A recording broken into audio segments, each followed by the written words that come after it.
Hi everyone, thank you very much for joining today. My name is Paris Austin. I'm the head of product at OXTS, and I'm very happy today to be sharing with you the details of our brand new navigation system product, OXTS Wayfinder.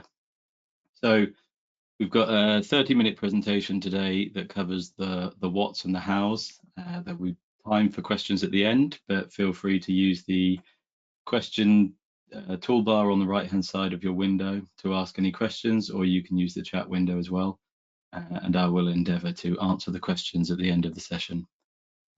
Any questions that we don't get answered on the spot, then feel free to drop us an email and we will answer it after the webinar itself.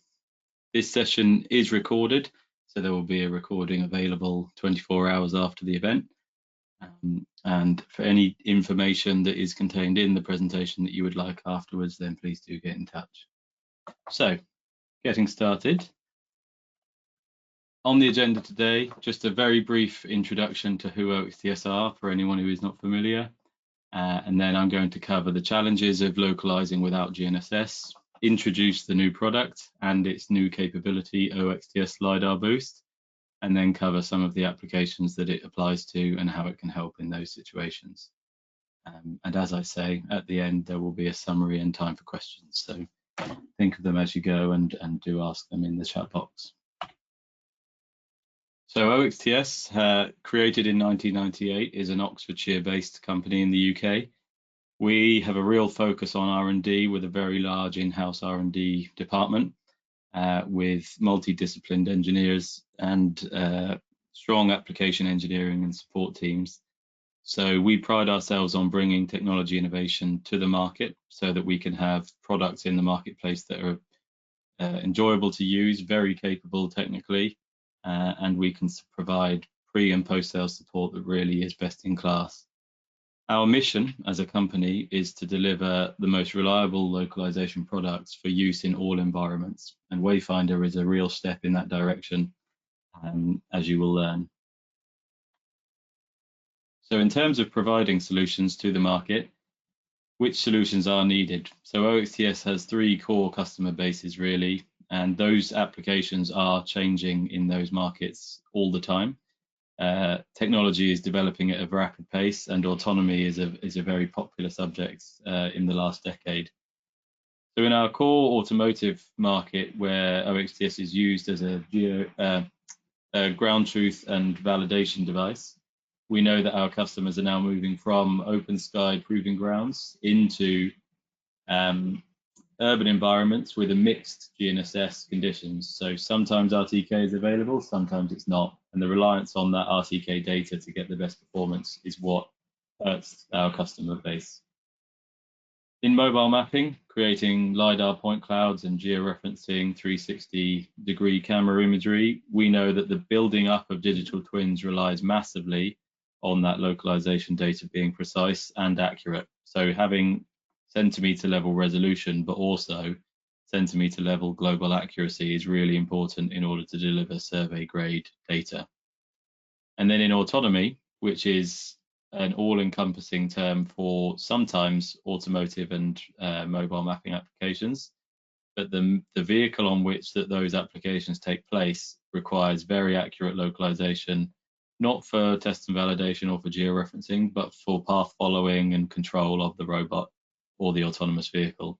So having confidence in your data and error reporting to know when something is wrong and why is really important for live decision making and path planning. So in terms of the challenge that we have, when we talk about navigation, we as a company and hopefully others refer to where is the vehicle, which direction it's facing, and what is its motion. So for where the vehicle is, the obvious answer is use GNSS position. It's globally centimeter level accuracy if you have base station corrections, and it is, as stated, globally available. So the power of that in terms of the infrastructure available, the investment that's gone into it, the investment that is planned to continue to go into it is unrivaled. You cannot achieve centimeter level accuracy over long baselines without the use of GNSS, without investing unreasonable amount of money individually. And even then, there may not be a collective effort to get anywhere near what GNSS can give as a position update. The direction it's facing comes from a combination of GNSS velocity vectors and then IMU measurements. So the gyroscopes in an IMU can give you a yaw, pitch and roll change, telling you which direction you've changed from and where you are facing now. And then the motion of the vehicle comes from velocity, again from GNSS, as well as IMU measurements, both accelerometers and gyroscopes. So you have the dynamics of the vehicle. If you can tell all of those things, you can effectively navigate in a 3D space. And we refer to 6-axis navigation of 3D position and 3D orientation. So what happens when GNSS position becomes imperfect or RTK is not available? The first most extreme situation is when GNSS is completely unavailable due to being in a tunnel or under a bridge. And really a bridge is just a very brief tunnel, but the concept is the same, that all satellite signals are blocked and your onboard sensors have no outside-in method of telling where they are or where they're moved to. So the only data points you have then are what the inertial measurement unit is telling you your motion changes and the time elapsed since your last GNSS update. And that's what we refer to as dead reckoning. The second obstruction is tall buildings or anything really that is above the height of the GNSS.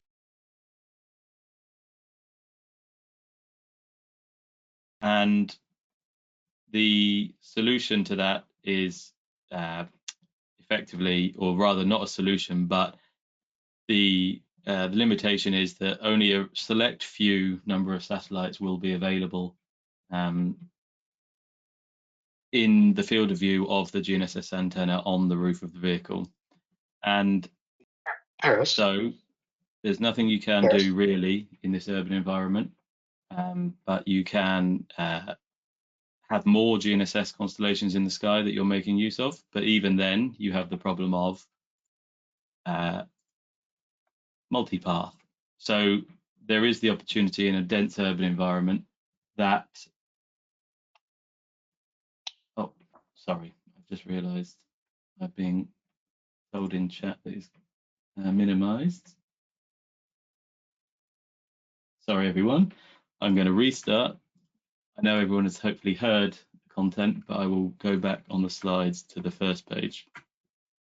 So just skimming over this again, if you know where the vehicle is, which direction it's facing and what is its motion, then you are able to effectively navigate with a combination of GNSS and inertial measurement unit. So flying through this again, tunnels and bridges, complete blockage of GNSS. Urban environment with buildings obstructing your lateral and longitudinal field of view of satellites in the sky. And then urban environments where you have reflective surfaces that cause satellite signals to be reflected indirectly and create a false illusion of a longer distance traveled for the signal. And that causes a real problem for localization, because you, in the situation of being in a tunnel where you have no data, with multipath you have a situation where you have data and you have to consider using it or not using it.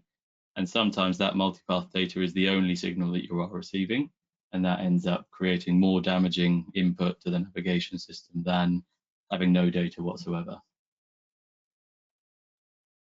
So the solution. The first step is to use as many GNSS constellations as are available. So having a quad constellation GNSS receiver that uses GPS, GLONASS, Galileo and Beidou is step one. Enhance your IMU performance is the second step. So use the best accelerometers and gyroscopes you can in order to achieve the best dead reckoning.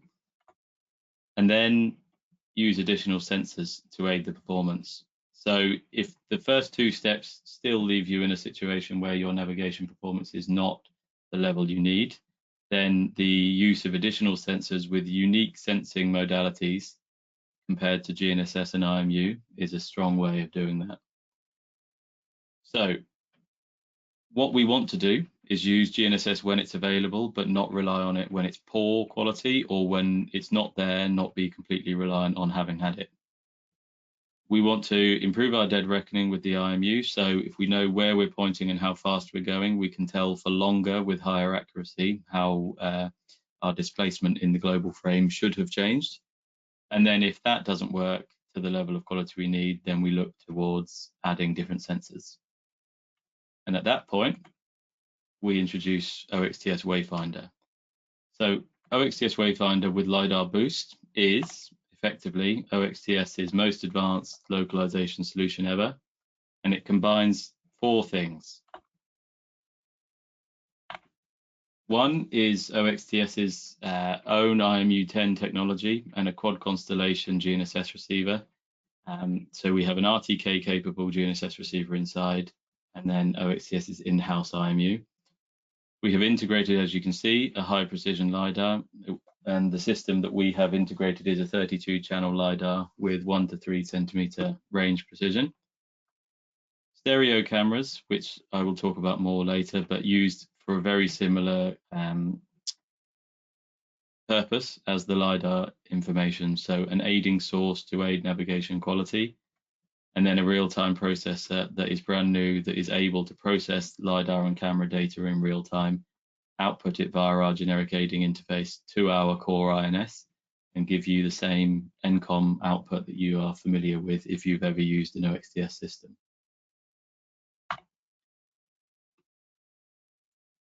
So, new capabilities as well as new hardware.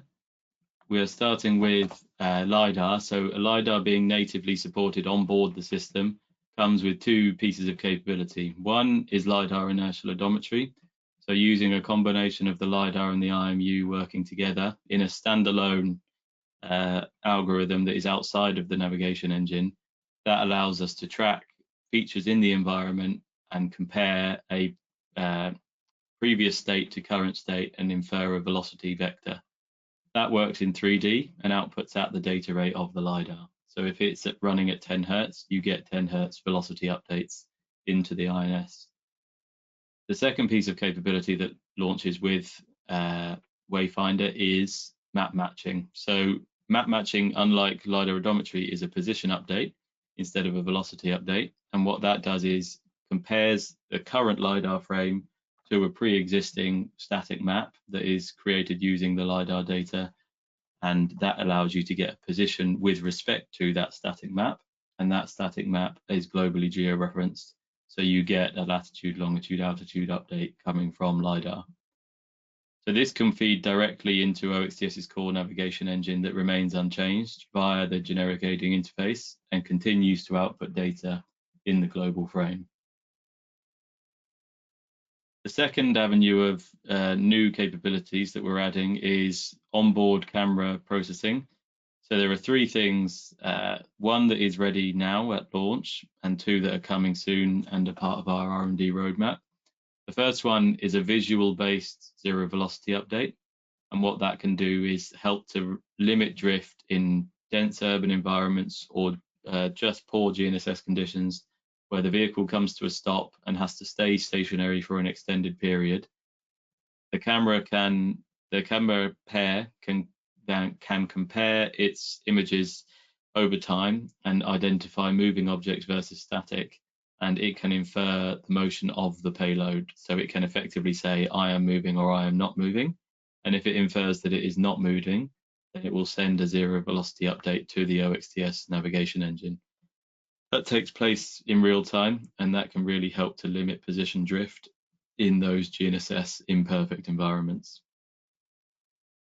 That is not the same level as the LiDAR inertial odometry, which also outputs a zero velocity update if its measurements read a near zero 3D velocity.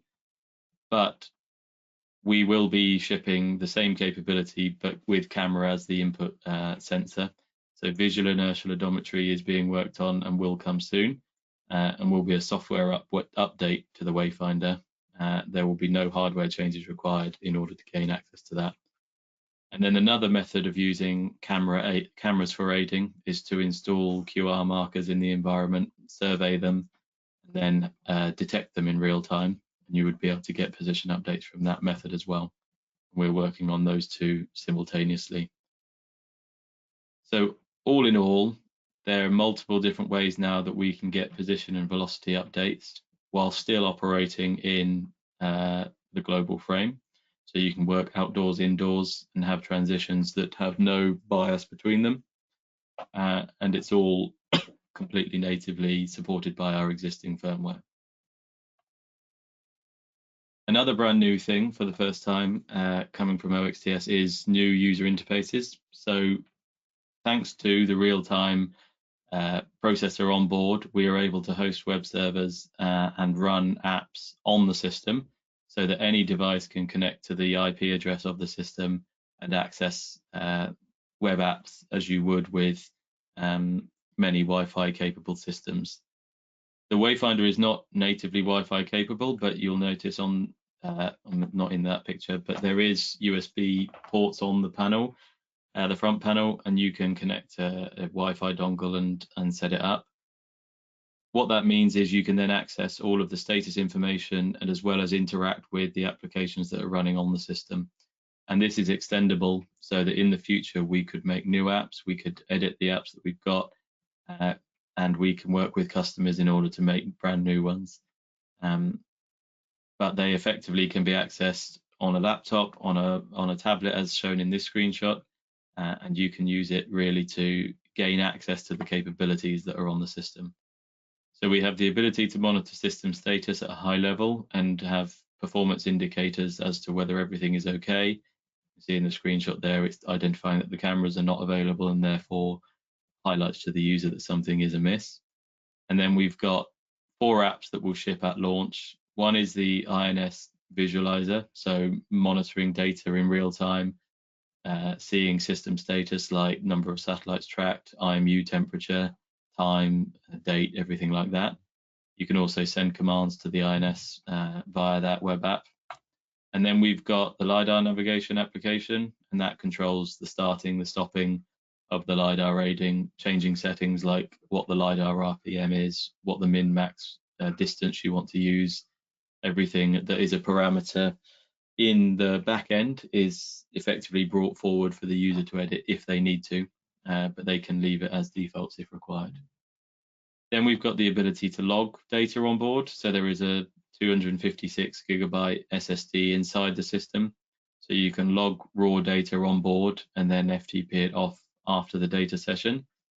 That is for 2 purposes. One, for georeferencing point clouds if you're operating in a mobile mapping application, and the other is to log LiDAR data for post-processing LiO or for LiDAR map matching, map creation. So you can then make the map and then load it back onto the system in real time. And then the last app is what we are calling Rendezvous, which is a play on the ZVU term.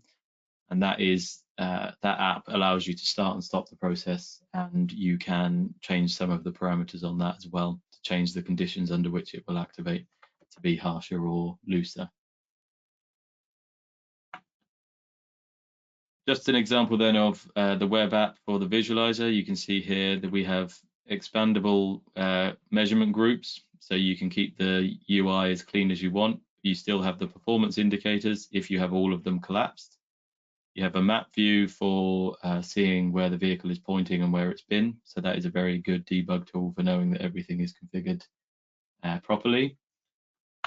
And then you can send commands, just like our nav display software in Windows. You can send a reset command or other advanced commands that OXTS support provide.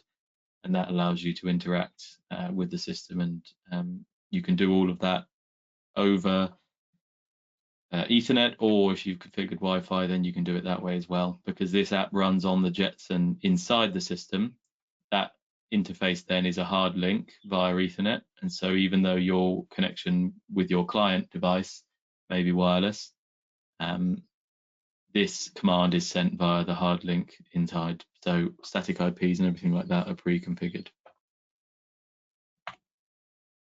Another new capability then versus products that we have in the marketplace is the improvements that come to our GNSS denied localization. So you can see here, this is an RT3000 data set that was collected with LiDAR data logging. And when we enabled LiDAR odometry, we get to the point where everything is completely legible in terms of navigation data and the subsequent georeference point cloud. And that means that we can operate indoors for extended periods. We can create a static LiDAR map and operate indoors for hours on end without any increasing drift over time. So the capability step change with our real-time localization is hugely improved when you go into GNSS denied environments. And then the implications, again, even in places where you have GNSS, you can now achieve higher accuracy. You can get rid of small, brief outages in GNSS and maintain the highest level of performance. And you can then meet the survey grade requirement for a lot of mobile mapping applications. So this is a point cloud collected in Oxford that was then used to colorize Ladybug 360 data set with the same input data. So the LiDAR and the camera data was fused together. And because of the localization data being as good as it was, we're able to colorize things like window panes, window frames accurately to centimeter level, and map the white coloring of the window frames accurately versus the coloring seeping through to places on the wall or in thin air. So there are new reasons now to integrate OXTS localization into mobile mapping payloads, as well as automotive testing and autonomy applications. So going a little bit deeper into what OXTS LiDAR Boost is, I've already touched on the fact that there are two elements to it, odometry and map matching. With the LiDAR odometry, that will start anytime a Wayfinder is powered on, that will start at boot. And once the system is initialized and has time, then LiDAR odometry will begin. So that is an always on feature. It has a very advanced error model as well. So it will know when it's performing poorly and it will degrade its covariance of its data transmitted to the INS in real time. So you will get a situation where it will make things better when LiO is working well, and it will not make things worse when the LiDAR environment is very poor. So the example of operating on a salt flat in Utah, where you could have RTK and open sky, is a place where LiDAR will work poorly. But in that scenario, you have RTK and you have your IMU, so you are already achieving top level accuracy. But if you then go into an urban environment with a lot of geometry around you, you have very good LiDAR performance for navigation, but you have very patchy GNSS. And that means you have three systems in play there working together where two of them are always working well. And the IMU is the constant at the heart of it. As with all of our products, we start with the IMU data and we aid the system to prevent IMU drift over time through the use of GNSS position and velocity, or now LiDAR position and velocity. In certain applications, there will be a requirement for repeat localization in the same environments over and over again, be it a warehouse or an open cast mine or a port or any of these fixed site areas where autonomous vehicles need to operate in the same space for 8 to 24 hours a day, and they need to operate with centimeter level accuracy. And that is what map matching can give. You can have one static map that is created once, and then that map can be shared across all of the vehicles operating in the space, so that every vehicle is navigating off of the same anchors in the environment, and you have centimeter level accuracy between all of them.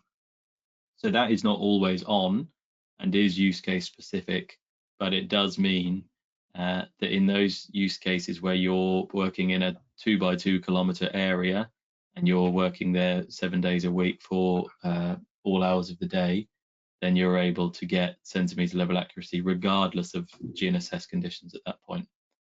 So you may map when GNSS conditions are good and you have RTK, like in winter when there's no leaves on trees, and then in summer when the foliage has grown, you could use LiDAR map matching in order to navigate where you're at risk of dropping out of RTK because of coverage that is encroaching on the GNSS signal. So real world LiDAR odometry performance then, I'm not going to go through every number in the table, but one of the key factors of LiDAR odometry is that it turns our IMU drift, which is exponential because there are 6 sensors randomly walking completely independently of each other, but it creates an error curve that is, instead of being exponential, it becomes very linear. And that means that your drift over 10 to 30 to 60 seconds becomes much more of a straight line, rather than it being okay at 60 seconds and then really bad at 120 seconds, or really, really bad at 600 seconds. So you can see here that for the first time ever, we're talking about position specs after 600 seconds rather than just 600, to try to articulate that the size of the problem now is you're talking about 2.5 meters after 600 seconds without a GNSS update, compared to before that would have been probably multiple kilometers of error after 10 minutes because of that exponential drift. Things like roll and pitch stay very, very high quality because of the presence of gravity never going anywhere.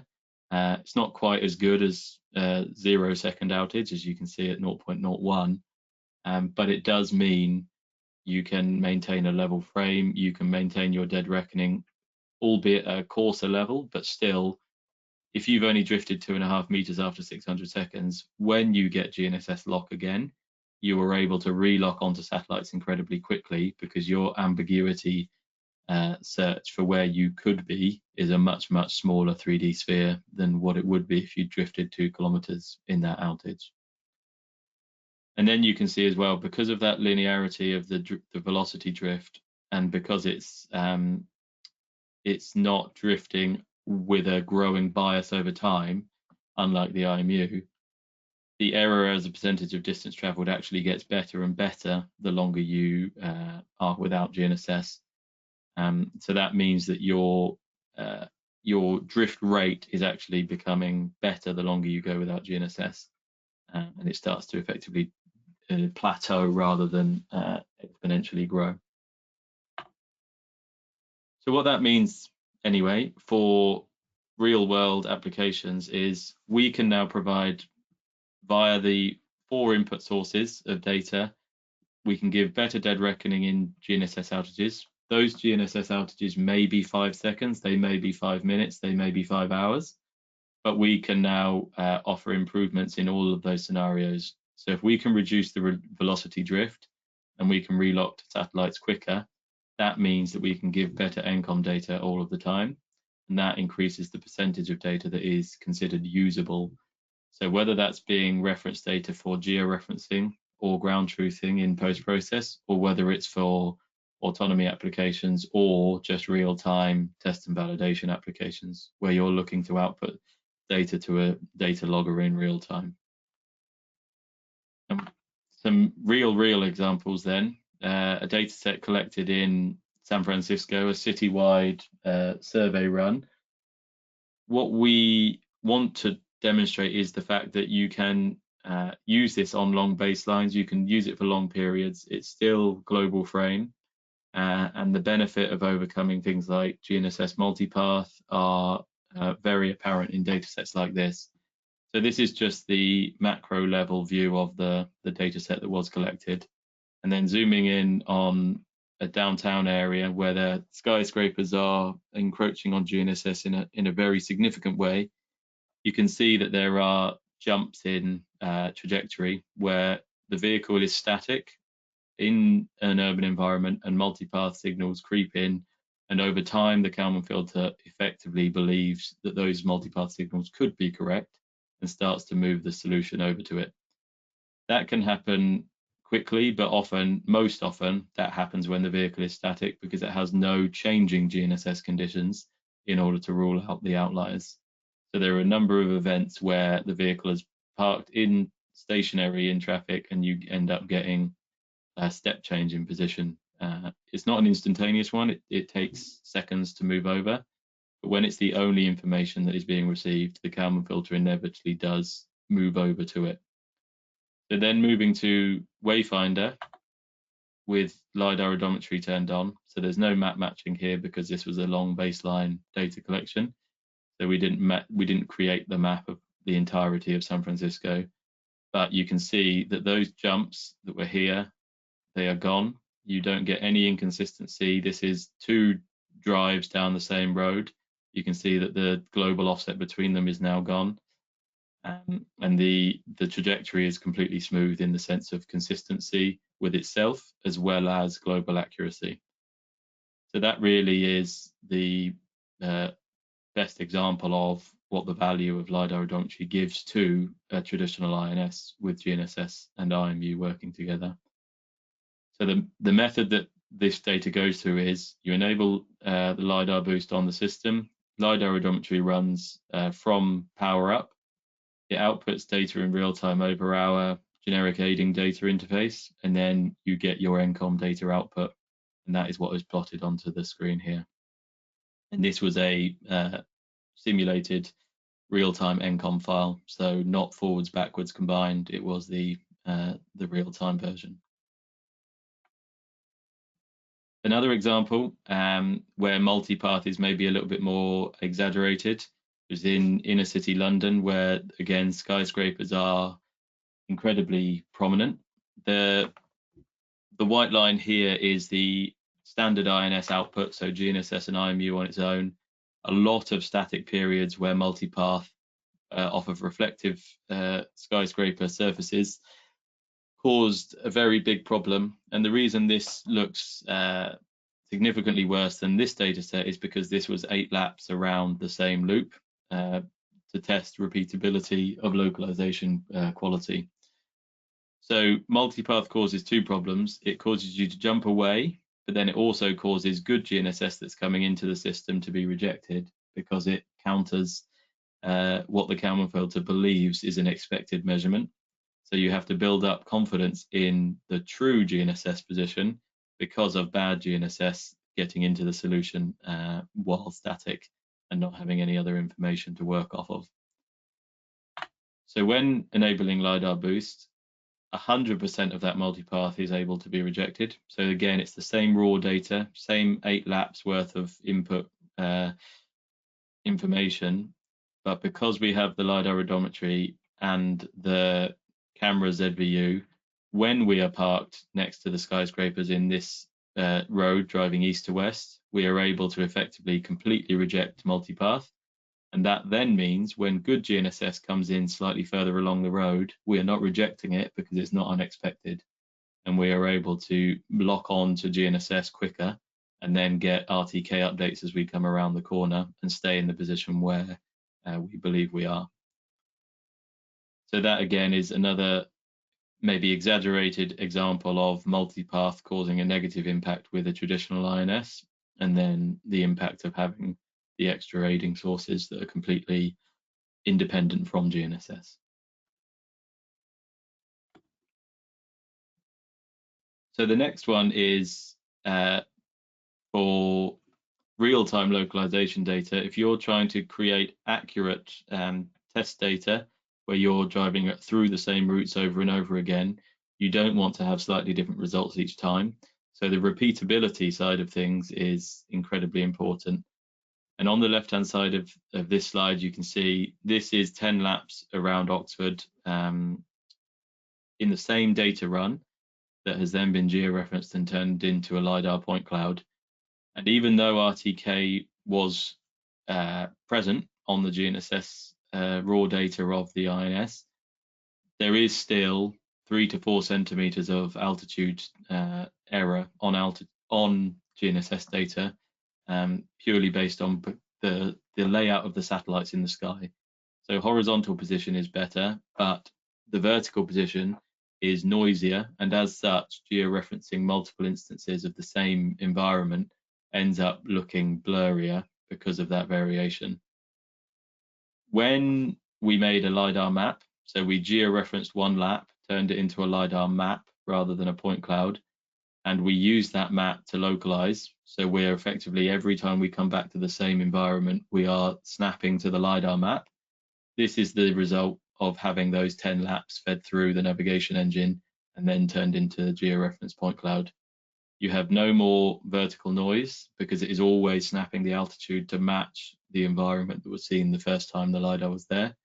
And that allows you to create maps where you trust the GNSS is good and reject GNSS on the other laps when you know it was noisy or fundamentally wrong. So this is an example where you don't have to be without GNSS in order to take advantage of map matching, but you can be more selective than ever with when you use it, and you can prioritize using LiDAR-based position updates over using GNSS-based position updates for more consistency in your localization output. So that's in a place with tough GNSS. And then in places with no GNSS whatsoever, as I said earlier, sometimes no GNSS is better than bad. This is an example of being indoors for, I think, about 23 minutes to do the mapping run. So this was entered from a situation of having RTK go down into an underground car park and drive around multiple times on multiple levels. There's 2 floors to this car park, and then re-emerging from the car park at the end and leaving. And this is a screenshot taken from real-time data, effectively, in terms of the green line was real-time trajectory, and the point cloud is the LiDAR map that was georeferenced and turned into the navigation map. So that means that we could go back to this car park again on a different day, a different month, a different year with a different vehicle, load that LiDAR map into our system in real time and localize to the same features, the pillars, the ceilings, the floor, the walls. Even if all of the cars in the car park change, it's very robust against identifying outliers and identifying the planes of the floor, the ceiling, the walls, and the pillars as being the anchors in the environment, and then de-weighting any car that might be in the same space but be a different model or be in a slightly different position. And because those objects, the temporary objects, people, cars, everything that isn't a wall or a surface, is not particularly flat or straight, then they get de-weighted in the solution and they don't get included into having a localization solution that is dependent on everything in the environment being static around you.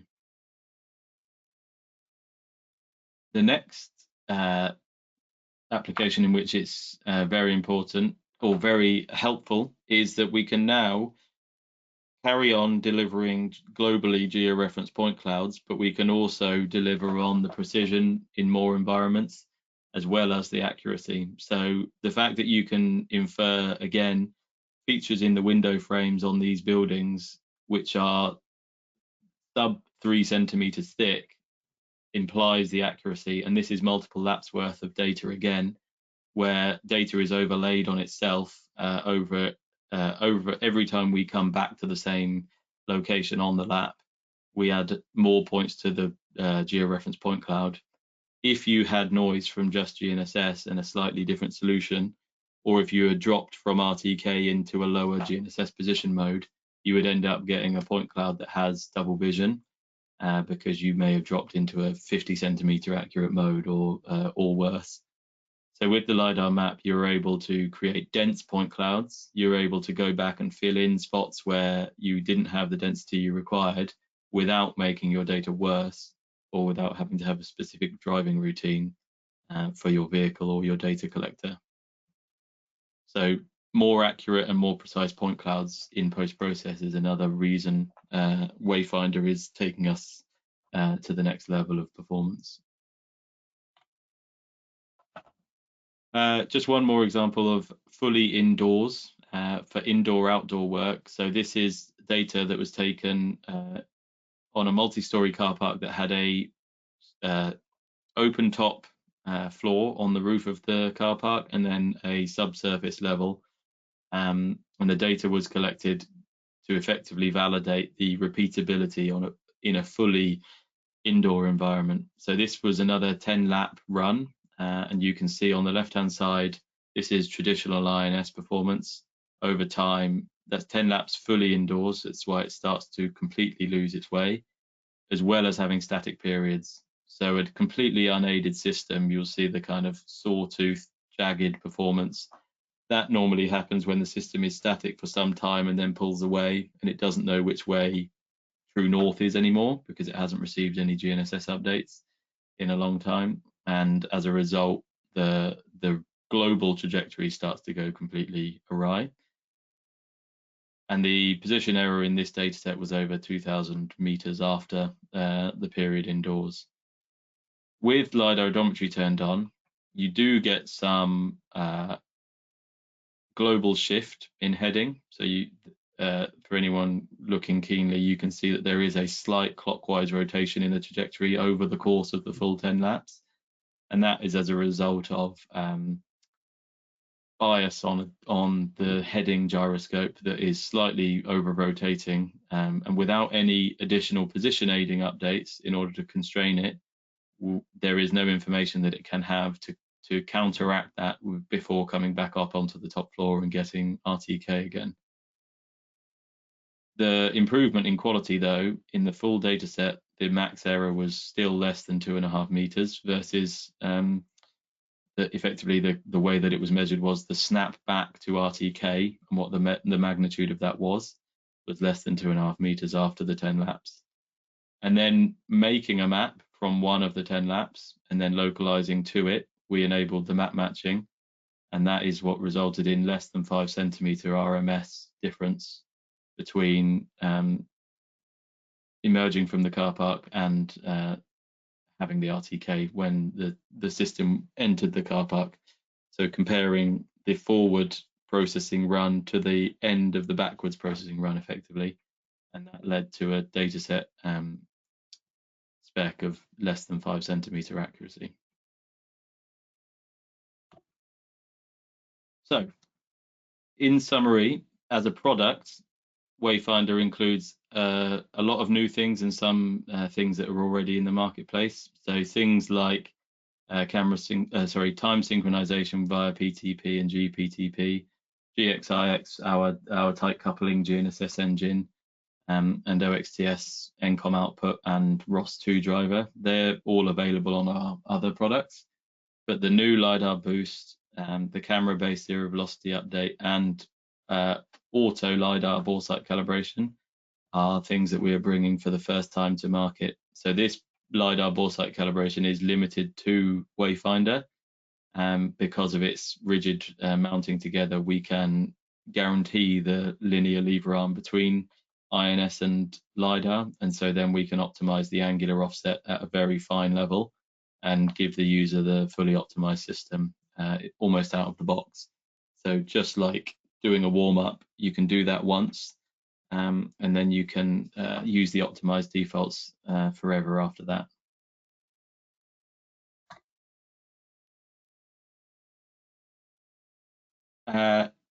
Just to touch on collateral that is available, then we have a product brochure and data sheet that is available. Anyone who was aware or saw the product launch emails or news stories on the website last Thursday will have seen links to these, but you can download them from the website. And if you have any questions on them, then do get in touch. And now we come on to the summary. So 5 points. The first one is this is effectively the first time we are shipping real-time LiDAR aiding into a product from OXTS. So it is our most advanced sensor fusion product that is in the marketplace. What we're trying to do as a company and as a technology stack is reduce the reliance on perfect GNSS all of the time. And this is a major step towards that. But we're also trying to maintain what our RT product line and XNAV products give you, which is a one-box solution. Plug it in, have a user cable, put it into a power supply, and have a completely self-contained system that can give you time, position, orientation, and allow you to localize your vehicle and control it if required, or just georeference data, or apply it as ground truth information. And as touched on earlier, web apps as well, being brand new for this product. It's the first time we have been able to launch a system that has a web server running on it so that we can run those apps on board the device rather than the user device having to install them. So there is that is a step that OXCS are taking strategically as well, so that we are able to expand the number of customers and use cases where our products can be used, so that it reduces the barrier to entry.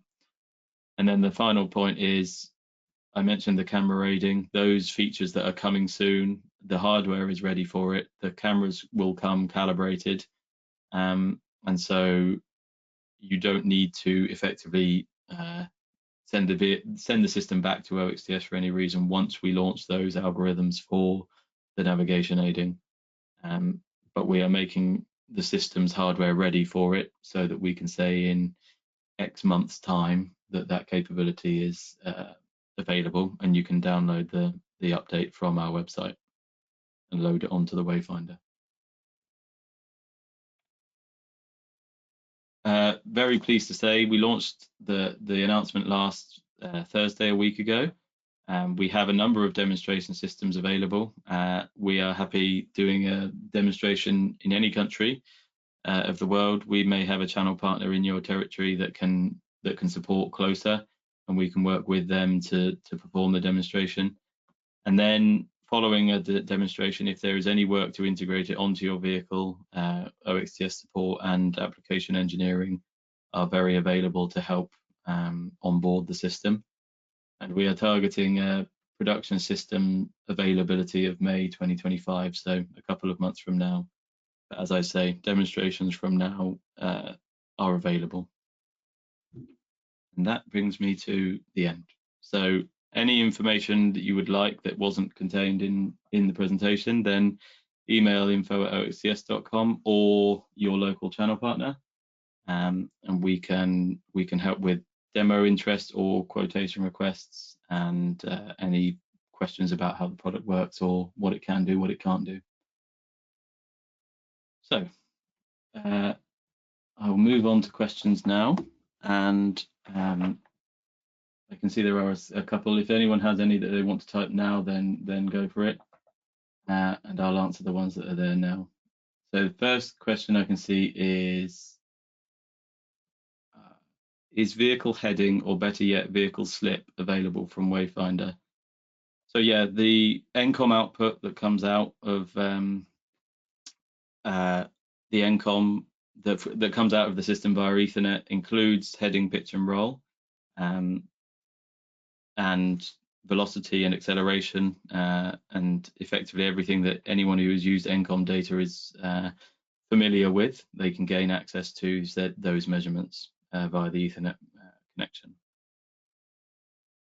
The second question I can see is, how susceptible is the static map made for map matching to changes within the map? So I did touch on it, but because the map matching uses planar surfaces and edges, straight edges, it means that it will be very robust against kind of micro level changes, in the sense of if cars in a car park move, because those will not have been features that were used in the map in the first place. But you would have to have a very perfect storm scenario of someone moving every object in the space by the same 10 centimeters in the same direction in order for the LiDAR map to struggle to localize with respect to the original mapping run. So with every LiDAR frame, there's obviously, with a 32 laser system, about 600,000 points per frame, and that is being mapped at 10 Hertz. So we end up with a very dense point cloud that can filter out a lot of the useless data and leave us with only the valuable infrastructure-based information. So we've done a lot of testing in open air city environments as well as indoor car parks, and the results have not yet shown a limit in terms of map matching falling over because of a change in environment. The next question is it possible to give odometry pulses out to other systems, e.g. to trigger cameras? Yes, it is. So just like with our other systems, there are two triggers, input-output triggers, configurable on there, available on the user cable connection. So you can use that to do a camera trigger out, so a pulse out, or you can log an event trigger in, and you can configure them either way. So you can have 2 triggers out, or you can have 2 triggers in, or a combination of the two. And you can do that based on distance traveled. So you can output a camera trigger every 5 meters or whatever your desire is. And then last question I've got is, can we access LiDAR and camera data independently? So you can access, in terms of real-time data, you can access the LiDAR data as a broadcast, or you can unicast it to the onboard processor to reduce network bandwidth. You can log that LiDAR data for use in other applications. That's completely available as if you were accessing your own LiDAR. And then the camera information at launch, we are only using it for that 0 velocity update at the moment. So there is no customer facing application for saving camera images, but the capability is there, and we will develop those apps in time when the needs require it. But they should both be possible.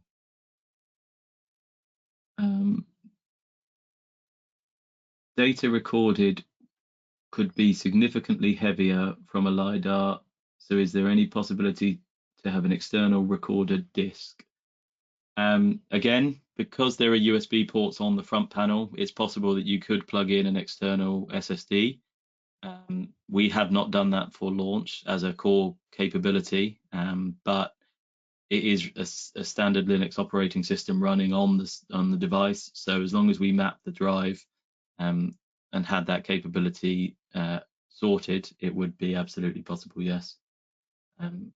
But if you wanted to record your LiDAR odometry data and have it processed in real time, if you don't want to use the LiDAR data for georeferencing point clouds or anything like that, you don't actually have to log the LiDAR data itself.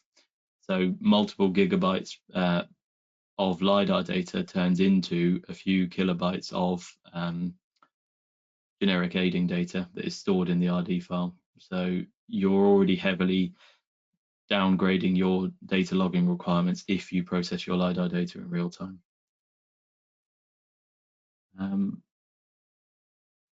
The next question is, can you share a common LiDAR map between multiple instances of the Wayfinder and use the same map on different vehicles using the same map?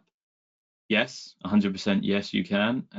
So because the LiDAR map is globally anchored, there is no opportunity to have kind of relative bias between 2 vehicles working in the same map. It's not like they could have a different starting point or a different initialization point and then both have different perceptions of where they are within it. So yes, you can use multiple instances of the same LiDAR map with multiple Wayfinders operating in the same space at the same time. And final question is, what is the range of the LiDAR unit? The maximum advertised range is 100 meters, but by default, for navigation purposes, we configure it to be 50 meters for navigation, because past 50 meters, the data quality drops off in terms of intensity return, and also there is diminishing returns on processing the full LiDAR frame versus filtering it down to 50 meters max and then working with cleaner data in the first place. So you end up with less outliers if you use the stuff that is closer to you in the environment. And that is all the questions I have in the list. So I think I've overrun a little bit. So thank everyone for their time. Thank you for coming. I hope it was helpful. And as I say, any questions, contact your local channel partner or info@oxds.com, and we can help you with demonstration or quotations or general interest. So thank you very much. Have a nice day and hope to hear from some of you soon.